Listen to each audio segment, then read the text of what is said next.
Welcome to Non-conceptual meditation.org. I'm your host, Cesar Bujosa. Today is June 6, 2020. I'm in Pennsylvania, and we are all in a worldwide pandemic. I have been sequestered at home for approximately 90 days now, and this has been a catalyst to launch this site, and it's provided an opportunity to practice non-conceptual meditation on a very regular basis. So this practice is transformative. The current world trauma is also a catalyst for transformation and moving us to ecological awareness. That is the awareness that we are the environment. In other words, I do not exist without an environmental context. The subject, Cesar, does not exist without the object, you and the world before me. I am as much the exterior world, the world before me, my environmental context, you, as I am myself. We do not exist separately. Inside does not exist with outside, left without right. And this is the revelation of non-duality. And our site is very much about non-duality. It is about transformation, maturation, and the actualization of our human potential. And we have a threefold approach in the site and in the practice. Firstly, we practice non-conceptual meditation, which utilizes non-conceptual awareness, and the practice of, or the application of non-conceptual awareness has been used throughout human history as the corridor to communion with the infinite life, the singularity that organizes this experience. And we have a Western cultural tradition orientation. That means that there are mystical traditions in the East that we acknowledge and have also drank from. For example, I'm a Zen Buddhist, and I do have a Dharma name, a Shozan. And I practice Zazen. However, I am a Westerner and a Christian, and I am practicing centering prayer. Non-conceptual meditation is consistent with centering prayer, and centering prayer is consistent with all the mystical traditions that have provided the transcendental corridor to communion with the infinite life. And it has been happening throughout human history. It is happening throughout the universe. It is the same non-conceptual awareness that is providing for revelation and the evolution towards infinite compassion. There's a French saying, complete understanding is complete forgiveness. And interestingly, this forgiving is not a generosity, but a realization that there is only one. There is only one. And this has to be chewed on to really get it. We understand conceptually the idea that there is a singularity organizing everything. However, communion with that singularity is what our site is about, and also what that communion can provide for the life experience.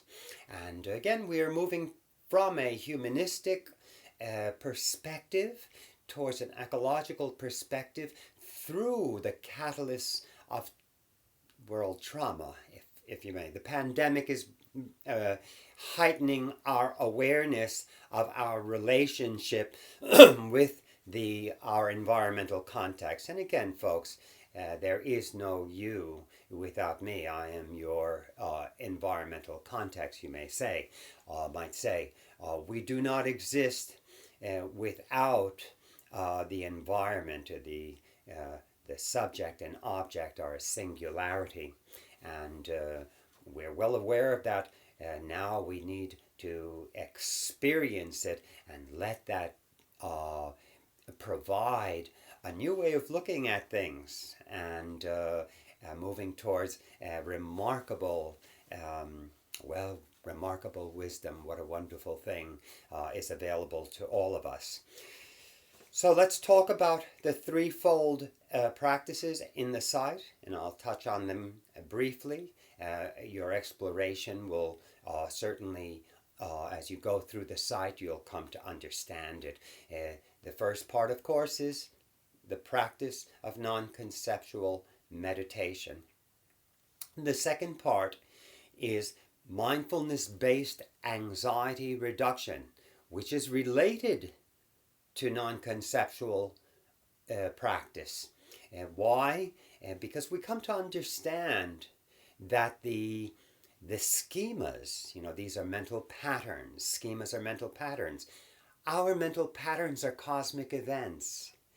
That when we have a mental pattern of feeling defective, for example, the defectiveness schema, the idea that there's something wrong with us, that we're somehow inherently shameful, that we are insufficient.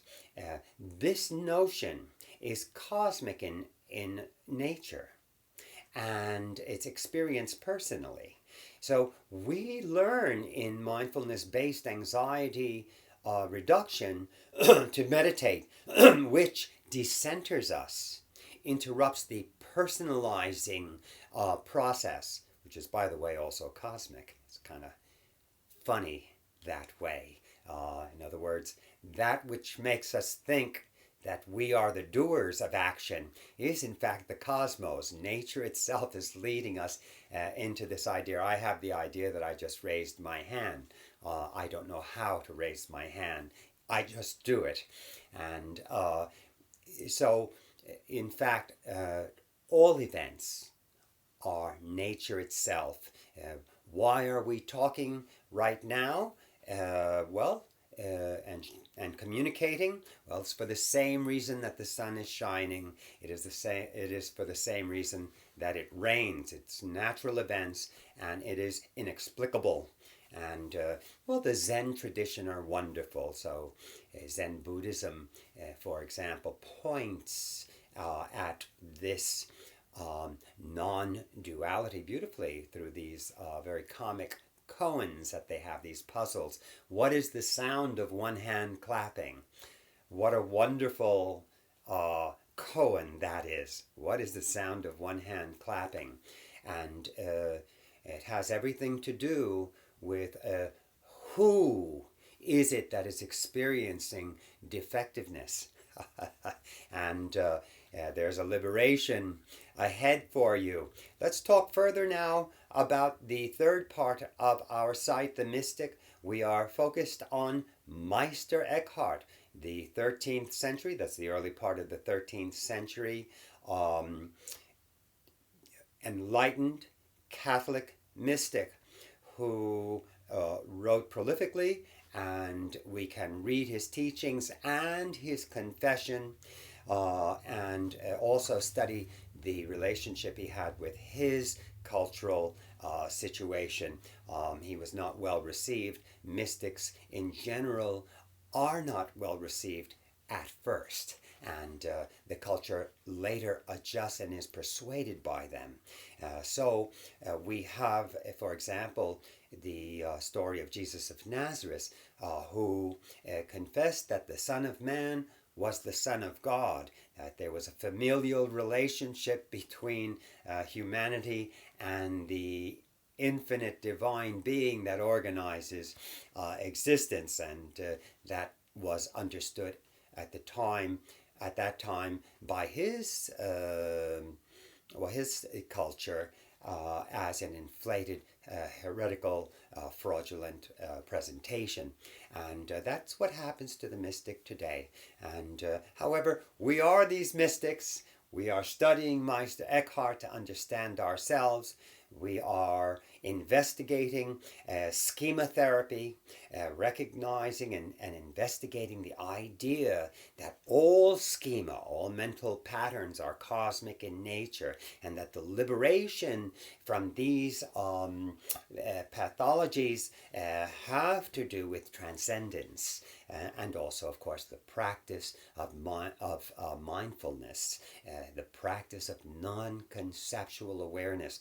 You see, this threefold approach provides an extraordinary context that helps us to not only arrive at communion, but then to also integrate it. So enjoy the site, and well, my very best wishes to you. Feel free to communicate with me. I'll be on Facebook also. Much love and silence. Much love and silence, so that we realize the true nature. Take care now.